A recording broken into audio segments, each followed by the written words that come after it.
નમસ્કાર મિત્રો, વિડીયોમાં તમારું સ્વાગત છે। જી હા મિત્રો, અત્યારે હાલ મોટા અને મહત્વના સમાચાર સામે આવી રહ્યા છે। તો મિત્રો, સમાચારમાં વાત કરીએ તો જો તમે મીઠાઈ ખાવાના શોખીન હોય તો ચેતી જજો, કારણ કે રંગીલા રાજકોટ બજારમાં વધુ એકવાર લોકોના આરોગ્ય સાથે ચેડા થવાનો ગંભીર કિસ્સો સામે આવ્યો છે।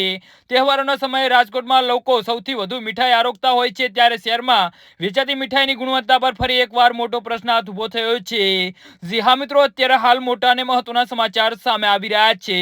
તો મિત્રો, સમાચારમાં વધુ વિગતવાર વાત કરીએ તો પ્રાપ્ત માહિતી અને સોશિયલ મીડિયાના વાયરલ થયેલા વિડીયો અનુસાર શહેરના પુષ્કરધામ ચોક નજીક આવેલ જશોદા ડેરીમાંથી ખરીદવામાં આવેલી મીઠાઈમાં ઈયળ અને જીવાત જોવા મળી હોવાનો આક્ષેપ થયો છે। આ વિડીયો વાયરલ થતા જ લોકોમાં ભય અને આક્રોશની લાગણી ફેલાઈ છે। વધુ રૂપિયા કમાવાની લાલચે કેટલાક ભેળસેળિયા વેપારીઓ ગ્રાહકના સ્વાસ્થ્ય સહેજ પણ પરવા કર્યા વગર હલકી ગુણવત્તા અને આઘાત વસ્તુ વાપરે છે। રાજકોટ મ્યુનિસિપલ કોર્પોરેશન આ ફૂડ વિભાગ દ્વારા તહેવારો પહેલા અને તે દરમિયાન સમયાંતરે ચેકિંગ અને દરોડા પાડવામાં આવતા હોવાના દાવા કરવામાં આવે છે। તાજેતરમાં ફૂડ વિભાગે દૂધ અને દૂધની બનાવટ ભેળસેળના બદલે 11 ટન જેટલો અગાધ જથ્થો ઝડપી પાડ્યો હોવાના અહેવાલ પણ હતા, પરંતુ આ પ્રકારની ગંભીર ઘટનાઓ જેમ મીઠાઈમાં જીવાત મળી આવતી એ દર્શાવે છે કે આરોગ્ય વિભાગનું ચેકિંગ માત્ર દેખાડા પૂરતું જ હોય છે, પછી તેમની કામગીરીમાં ક્યાંક ગંભીર બેદરકારી હોય છે।